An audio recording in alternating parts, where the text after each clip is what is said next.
The greatest war in the world didn't begin with a sword or a shield. It started with a wedding that was supposed to be a joyous occasion, a celebration of two important people, Peleus and Thetis. They were getting married, and all the gods and goddesses were invited, almost all of them anyway. Everyone was there, feasting and laughing, but there was one goddess who was left out. Her name was Eris, the goddess of discord and strife. She was chaos in human form, and nobody wanted her at their party. Eris wasn't about to be forgotten though. She came up with a plan that would stir up more trouble than anyone could have imagined. She snuck into the wedding hall, and without a word, rolled a single golden apple onto the feasting table. On the apple were 3 simple words: "For the fairest," and with that, she vanished, leaving behind a silence that quickly turned into a storm. 3 of the most powerful goddesses, Hera, Athena, and Aphrodite, each believed the apple was for her. The argument that followed was spectacular. These were not just any women, they were the most powerful beings in the world. They argued and argued, but none of the other gods dared to choose. The king of the gods, Zeus himself, wasn't foolish enough to get involved. So he did what any ruler does when faced with an impossible problem. He passed it on to someone else. The man he chose was a shepherd boy named Paris. He was actually a prince of Troy, but he had been sent away to live in the countryside. The story goes that he was born under a bad omen. He was a prince, but he lived a simple life, far from the city walls. That's where the goddesses found him. They appeared to him, shining and beautiful, and explained the situation. They told him he had to choose which one of them was the most beautiful. Paris was just a young man, a shepherd who had never seen such a sight. The goddesses knew that simple beauty might not be enough to win, so they each offered him a bribe. Hera offered him power, the chance to rule all of Asia. Athena offered him wisdom and the chance to be a legendary warrior. But Aphrodite, the goddess of love, offered him something different. She offered him the most beautiful woman in the world, Helen. Helen, though, was already married to the king of Sparta, Menelaus. Paris didn't want power or wisdom. He was a simple man who wanted love. So he chose Aphrodite. He gave her the golden apple, and in return she promised him his prize. It was a deal made in a moment, but its consequences would echo for a generation. A simple choice by a simple man would change everything. News of the event reached the ears of the people in Troy. They heard of Paris's choice and the promise he had been given. They didn't see it as a prelude to war, but as a grand adventure for their prince. After all, what could go wrong? Paris set sail for Sparta. He was a prince on a diplomatic mission, or so it seemed to the people of Troy. They watched his ship leave the harbor, a proud vessel cutting through the blue Aegean Sea. The fishermen, mending their nets, barely looked up. The market vendors, haggling over prices, didn't spare a thought for the young prince's journey. Life in Troy was good. The city was rich, its walls strong, its people prosperous. Why worry? In Sparta, life was also peaceful. King Menelaus ruled justly, and his queen Helen was indeed famed for her beauty. She was the talk of every village, her face painted on pottery, her name whispered in songs. But to the ordinary Spartan, she was simply their queen, a part of the royal family, distant but respected. The farmers tilled their fields, the soldiers trained in their barracks, and the potters shaped their clay, all unaware of the storm brewing. When Paris arrived in Sparta, he was welcomed as a guest. It was the custom to offer hospitality to visitors, especially those of royal blood. He was treated with honor, feasted, and given gifts. For days, he enjoyed the warmth of the Spartan court. He saw Helen, and she was even more beautiful than the stories.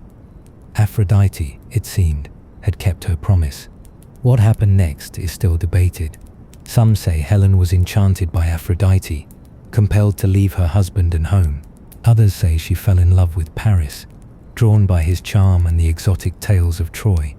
Whatever the truth, one morning, King Menelaus woke to find his queen gone, and with her, Paris. They had sailed away in the night, back towards Troy. The news hit Sparta like a thunderbolt. Not just the king, but every man, woman, and child felt the shock. Helen, their queen, had been taken. It was an insult, a betrayal. It wasn't just a king's wife. It was a breach of sacred hospitality, a challenge to their honor. The whispers started in the marketplaces, in the homes, in the training grounds. The Trojan prince has stolen our queen. Menelaus, furious and heartbroken, immediately called upon his brother, Agamemnon, the powerful king of Mycenae. Agamemnon was a man of great ambition and influence, a leader of many Greek kingdoms. He saw this not just as a family matter, but as an opportunity to unite the scattered Greek states, to prove their strength, and perhaps to gain wealth and glory from the rich city of Troy. Messengers were dispatched across the land. They rode day and night, carrying the king's summons to every corner of Greece, to the proud warriors, to the cunning strategists, to the kings of small islands and vast plains. The call was simple: to arms. Helen has been stolen. We must go to Troy and bring her back. For the ordinary people of Greece, this call was a mix of fear and excitement.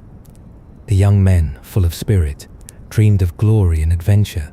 They imagined themselves heroes, returning with riches and tales of bravery. Their mothers and fathers, however, felt a cold dread. War meant sons leaving, fields untended, and a future uncertain.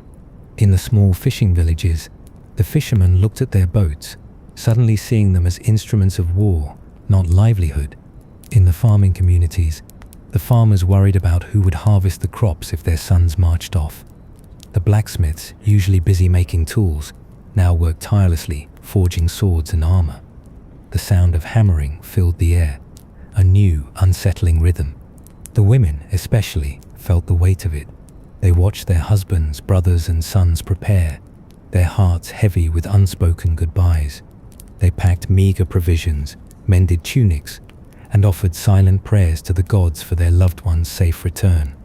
They knew that war, no matter how glorious it sounded, always left behind a trail of tears.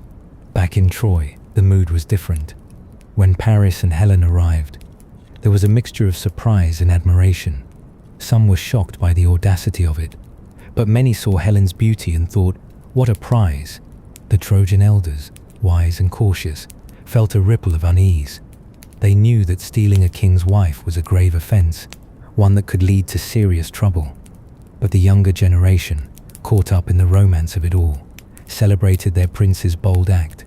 The common people of Troy, the merchants, the artisans, the laborers, went about their daily lives. They heard the rumors, of course. The Greeks are angry, they said.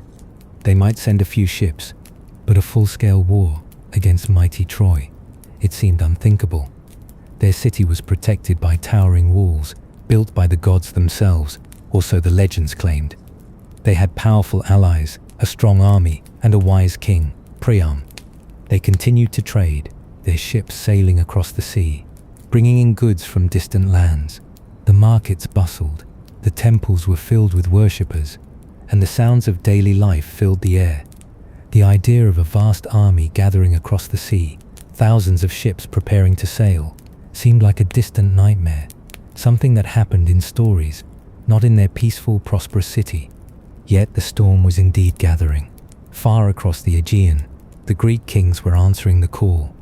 The greatest warriors of their time, men like Achilles, Odysseus, and Ajax, were preparing their forces.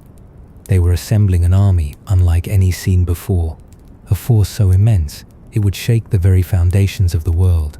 And the ordinary people, both Greek and Trojan, were about to be caught in its terrible path.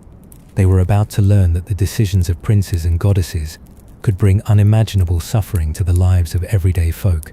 The quiet before the storm was almost over. The news spread like wildfire, carried by breathless messengers on horseback and by worried whispers in the market squares. Helen, the beautiful queen of Sparta, was gone, taken by Paris, the prince of Troy. It was an outrage, an insult that demanded a response. King Menelaus, her husband, was furious. His powerful brother, Agamemnon, king of Mycenae, saw his chance. He called for all the kings and warriors of Greece to gather. They would sail to Troy. They would bring Helen back. For the ordinary people across Greece, This wasn't just a royal quarrel. It was a tremor that shook their very lives. In the small villages nestled in the valleys, the farmers looked up from their fields, their brows furrowed with worry. "My son, he's strong," a mother might say, her voice trembling. "He'll be called." And indeed, the calls came. Not just for the famous heroes, but for every able-bodied man. The young men, full of fire and dreams of glory, sharpened their spears with eager hands. Their older brothers, with families to feed, felt a heavy weight settle in their chests. The blacksmiths worked day and night, their hammers ringing out a constant, urgent rhythm. They forged swords, hammered out bronze shields, and repaired chariots. The air smelled of hot metal and sweat. The women spun wool and wove linen, not for cloaks and tunics, but for sails and ropes. Every household became a small factory, preparing for a war that felt distant yet terribly close. Families gathered for tearful goodbyes. A young wife clung to her husband, whispering promises of his return. A father clapped his son on the shoulder, trying to look brave even as his heart ached. The village elders, who had seen other wars, offered grim warnings, but their words were often lost in the excitement and the sense of duty. The men marched off, their footsteps echoing on dusty roads, heading towards a place called Aulis. Aulis was a small, quiet harbour, usually only known to local fishermen. But now, it became the busiest place in all of Greece. Ship after ship arrived, their sails billowing, their oars dipping rhythmically into the water. From every corner of the land they came, sleek warships, sturdy transport vessels, and even humble fishing boats pressed into service. The shore became a sprawling, temporary city of tents, men and animals. Imagine the sight, thousands upon thousands of men, from different cities, speaking different dialects, all gathered in one place. The air was thick with the smell of cooking fires, unwashed bodies, and nervous excitement. Horses whinnied, men shouted orders, and the constant creak of timber filled the air as new ships were built or old ones repaired. For the local villagers of Aulis, their peaceful lives were turned upside down. Their fields were trampled, their wells strained, and their quiet routines replaced by the ceaseless clamor of an army. The great heroes were there, of course. Agamemnon, stern and commanding, overseeing it all. Odysseus, the clever king of Ithaca, always thinking, always planning. And Achilles, the greatest warrior of them all. A young man with a fiery temper and a destiny that shimmered like a distant star. But for every hero, there were hundreds of ordinary soldiers, farmers, shepherds, fishermen, and craftsmen, all dressed in borrowed armor, clutching spears they barely knew how to use. Days turned into weeks, and weeks into months. The vast fleet was assembled. The men were ready, but something was missing: the wind. A strange, unnatural calm settled over Aulis. The sails hung limp, the banners drooped, and the ship sat motionless on the glassy water. The sea, usually alive with movement, was still and silent. At first, it was a minor annoyance. "The wind will come," the commanders said. But as the days stretched into a long, hot summer, then into autumn, and then winter, impatience turned into frustration, and frustration into despair. Supplies began to dwindle. Food had to be brought from farther and farther away, costing more and more. Water became precious. Sickness spread through the crowded camp. The men grew restless. They missed their homes, their families, their fields. They grumbled about the waste of time, the pointless waiting. Some tried to sneak away, only to be caught and brought back, punished for their desertion. The grand adventure they had imagined now felt like a miserable prison. The camp, once buzzing with energy, became a place of boredom and low spirits. The common soldiers spent their days gambling with dice, telling old stories, or simply staring out at the unmoving sea. They carved small figures from wood, wrote letters home that might never be sent, or practiced their drills half-heartedly. The officers tried to keep them busy, but there was only so much training one could do without an enemy to fight. Superstition began to grow. Whispers spread through the ranks. The gods are angry. Someone has offended them. The priests were consulted, their faces grim. They performed sacrifices, burning offerings to the heavens, begging for a favorable wind. But still, the air remained still. Then came the terrible news. The high priest, Calchas, a man known for his visions, delivered a chilling message. The goddess Artemis was angry. She demanded a sacrifice, not an animal, but a human life. The life of Iphigenia, Agamemnon's own daughter. For the ordinary soldiers, this news was horrifying. They had heard of human sacrifices in ancient tales, but to see it happen now, to a young innocent girl, was unthinkable. They watched, terrified and helpless, as Agamemnon wrestled with the impossible choice, his own child, for a wind to sail to war. Rumors flew through the camp.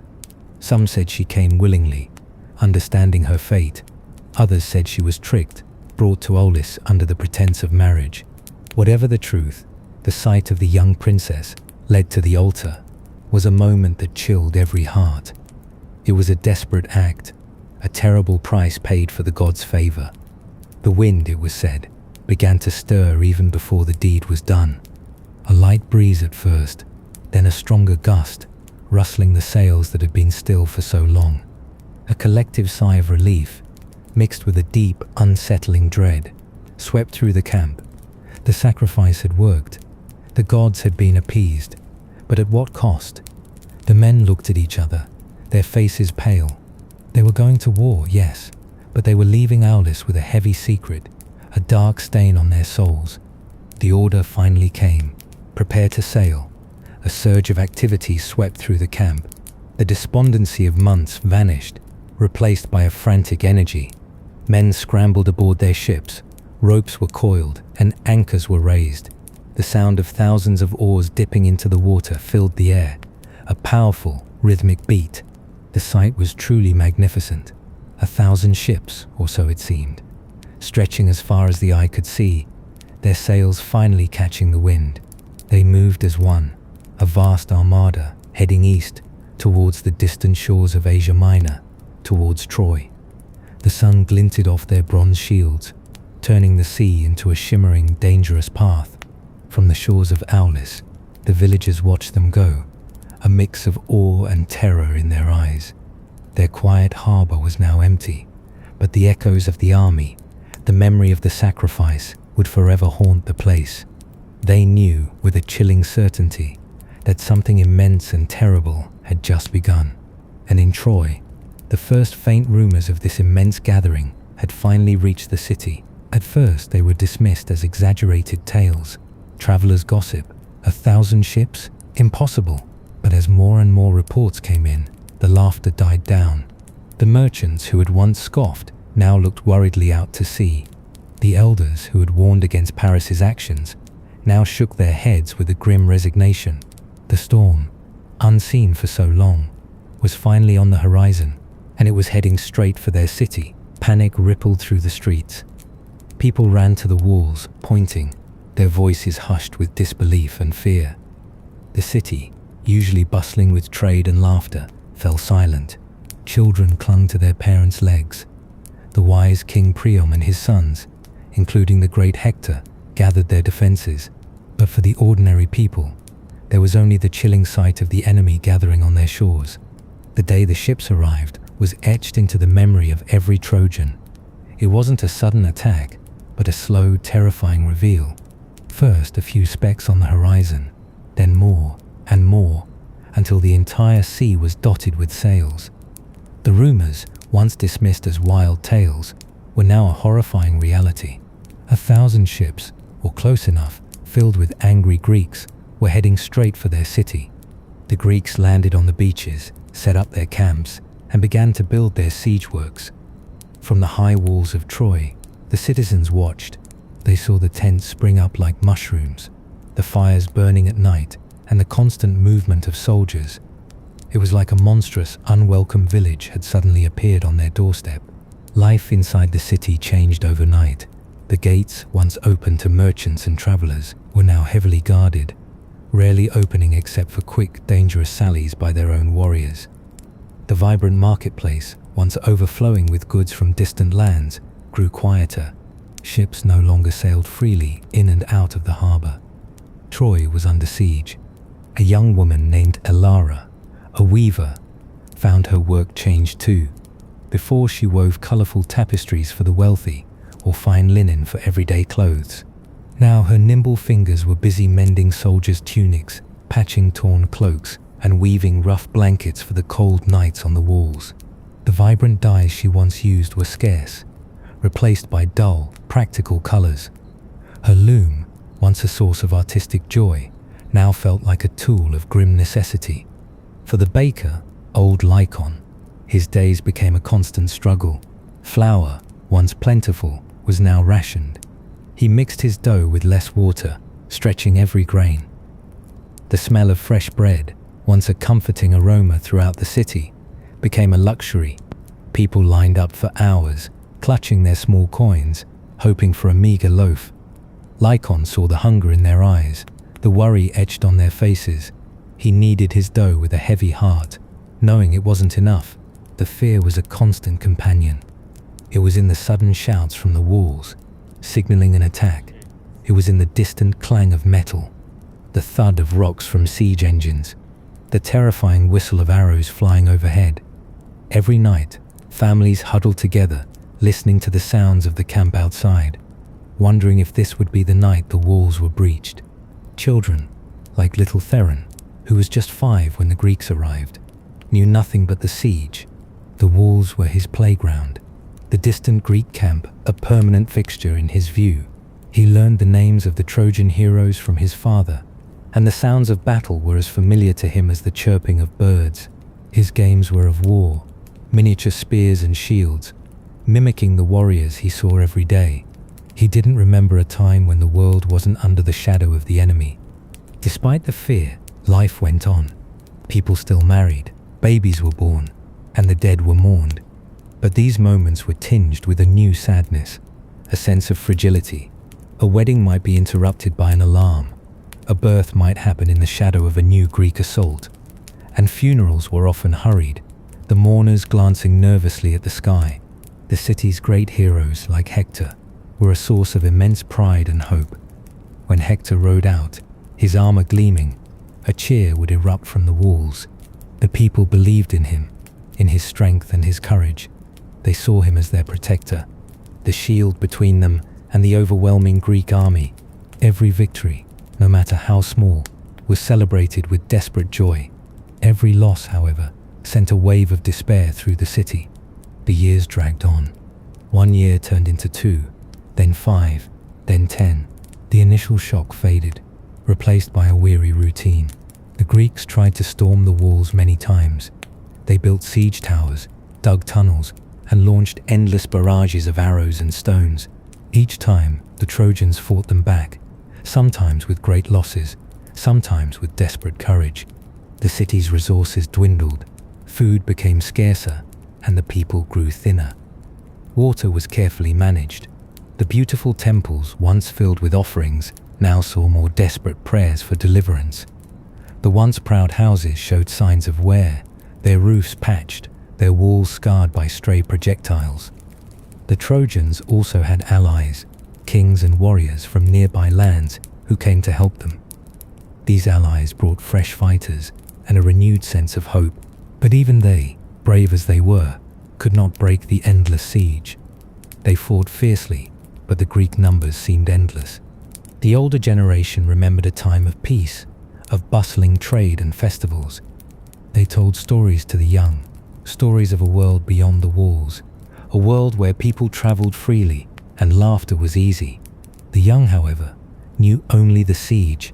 Their world was defined by the towering walls that protected them and the enemy camp that threatened them. Sometimes there were brief periods of quiet. The fighting would stop for a day or two, perhaps for a truce to bury the dead, or simply because both sides were exhausted. During these times, a strange stillness would descend upon Troy. People would venture out cautiously, perhaps to repair a damaged roof or to tend a small garden. But the quiet was always temporary, always broken by the renewed sounds of war. The war wasn't just fought with swords and spears.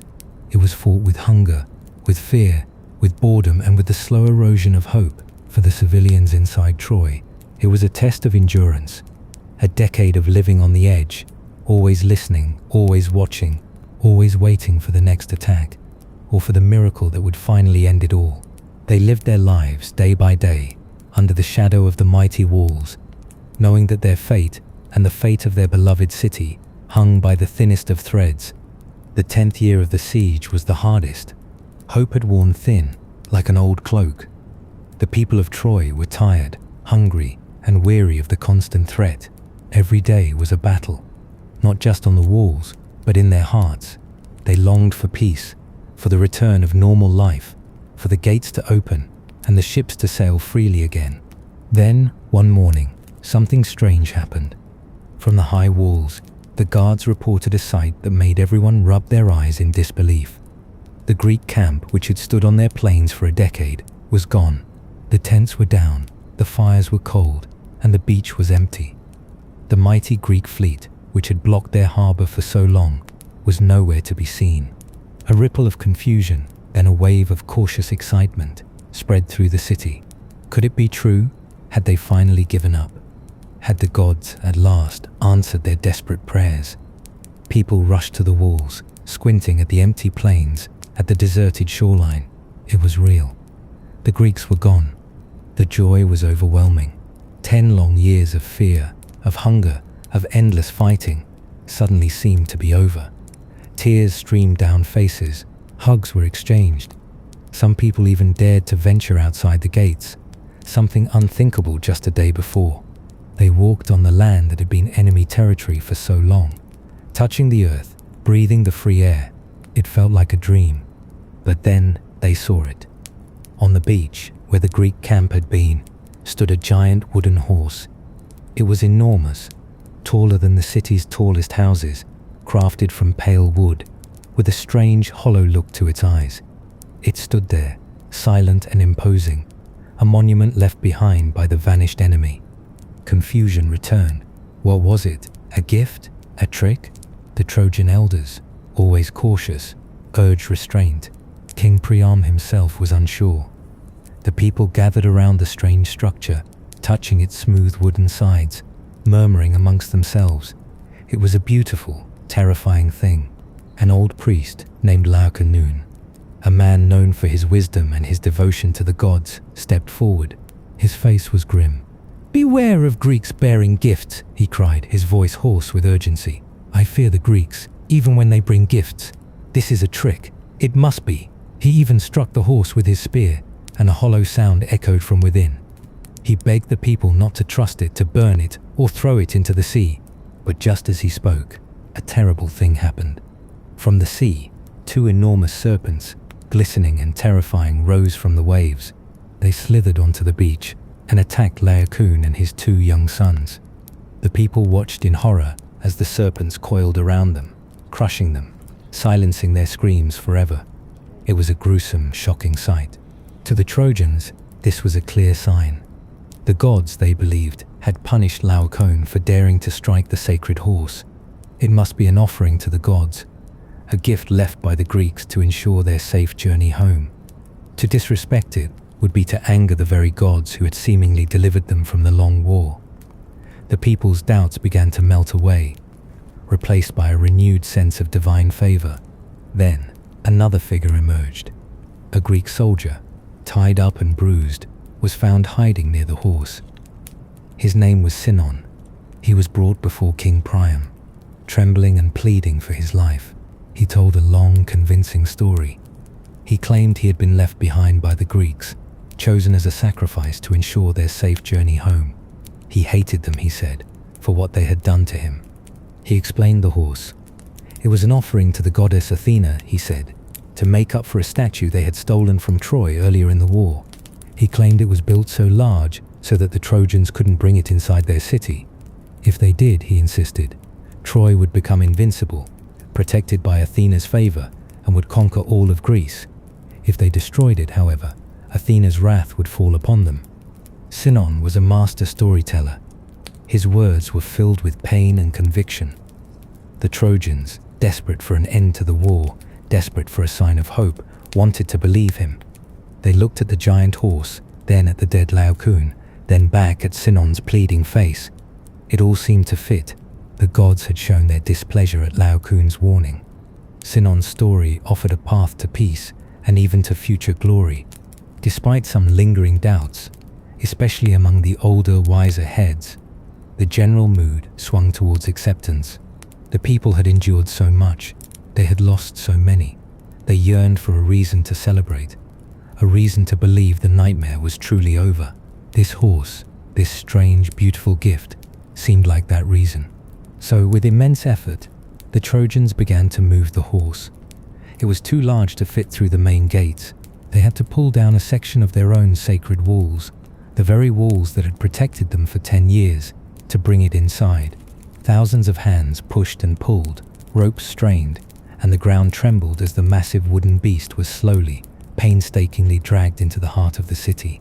As the horse was pulled through the breach in the walls, a cheer erupted from the crowd. It was a cheer of triumph, of relief, of a decade of pent-up emotion finally bursting forth.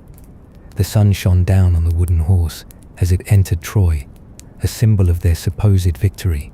That night, the city of Troy exploded in celebration. After 10 years of siege, of quiet fear, and constant vigilance, the people finally let loose. Fires were lit in the streets, music played, and wine flowed freely. People danced, sang, and embraced strangers. They feasted on what little food they had, sharing it with neighbors and friends. The war was over. They had won. The sounds of revelry filled the night air, echoing off the ancient buildings. The guards on the walls, usually alert and tense, were relaxed, some even joining in the festivities. The entire city was caught in a wave of joyous exhaustion. They had endured, they had survived, and now they were free. As the night deepened, the celebrations slowly died down. One by one, the fires flickered out. The singing faded. The dancers stumbled home, collapsing into their beds, utterly spent. A deep, peaceful quiet settled over Troy. It was the quietest night the city had known in a decade. A quiet filled with the sweet promise of a new dawn, a new era of peace and prosperity. But it was a deceptive quiet, a quiet that hid a terrible secret. Inside the belly of the giant wooden horse, hidden in the very heart of the city they had so bravely defended, were the most dangerous Greek warriors. Odysseus, Achilles' son Neoptolemus, and many others were waiting for the city to sleep, waiting for the perfect moment to strike. The people of Troy slept soundly, dreaming of a future free from war. They were unaware that the very gift they had welcomed was a tomb, unaware that the peace they celebrated was merely the calm before the most brutal storm. The moon shone down on the silent city, on the giant wooden horse, and on the unsuspecting people who had just pulled their own doom inside their sacred walls. The long night of waiting was over. For the Greeks, for the Trojans, the true horror was about to begin. The celebration had faded, replaced by the deepest, most peaceful sleep Troy had known in 10 years. The city hummed softly with the quiet breathing of thousands of exhausted people, dreaming of a future free from war. The giant wooden horse stood silently in the heart of the city, a symbol of their hard-won peace. Then, a sound. Not a trumpet, not a battle cry, but a soft creak, a muffled thud. It was the sound of a hidden hatch opening, high up on the side of the wooden horse. Then, the whisper of ropes, the soft landing of feet on the cobblestones. One by one, the Greek warriors emerged, silent as ghosts in the moonlit night. Odysseus, cunning and grim, was first, followed by the fiercest fighters of the Greek army. They were inside. The first screams were muffled, quickly silenced. A guard, drowsy from wine, saw a shadow move and barely had time to react. The Greeks moved swiftly, silently. Their first target was the main gate. They overpowered the few remaining guards, threw open the heavy doors, and lit signal fires. On the plains outside, the rest of the Greek army, which had only pretended to sail away, saw the signals. They turned their ships around, landed on the beach, and surged towards the now open gates of Troy. Inside the city, the chaos began slowly, then exploded. For old Marta, who lived near the market, it started with a distant shouting, then the clang of metal. She stirred in her bed, thinking it was just a drunkard. But then the shouts grew louder, closer. Her heart pounded. This wasn't the sound of celebration. This was different. This was the sound of terror. Young Theron, who had played war games by the walls, woke to his mother's frantic whispers. Get up, she urged, her voice trembling. The familiar sounds of the city were gone, replaced by screams, the roar of flames, and the terrifying clash of swords. Their small house, once a safe haven, now felt flimsy, exposed. The Greeks poured into the streets, their faces grim, their swords flashing in the moonlight. They had waited 10 years for this moment. There was no mercy. They moved through the sleeping city like a terrible flood, sweeping away everything in their path. Houses were broken into, families dragged from their beds, the air filled with the cries of the innocent, the shouts of the attackers, and the sickening thud of bodies falling. Elera, the weaver, was awakened by the smell of smoke. Her small home was just a few streets from the main gate. She scrambled to her window and saw the orange glow in the sky. Fire. Not a cooking fire, but a raging inferno. She saw figures running, some in Greek armor, some in Trojan clothes, desperate to escape. Her heart seized with fear. This was it, the end. The fire spread quickly. The Greeks, wanting to destroy the city that had defied them for so long, put torches to homes, to temples, to shops.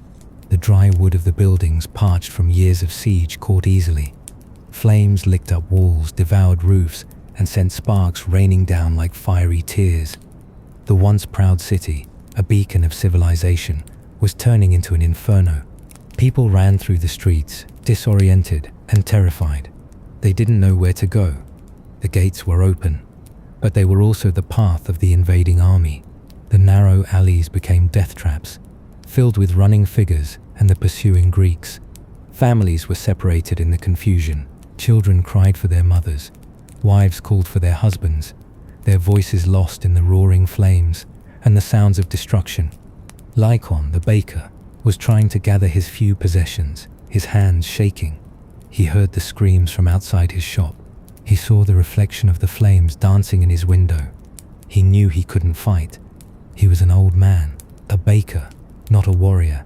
He huddled in a corner, clutching a small, worn wooden carving of a goddess, praying for a miracle that would not come. The Greeks were everywhere. They didn't distinguish between soldier and civilian. If you were Trojan, you were an enemy. Men were cut down in the streets. Women and children were seized, their future suddenly terrifyingly uncertain.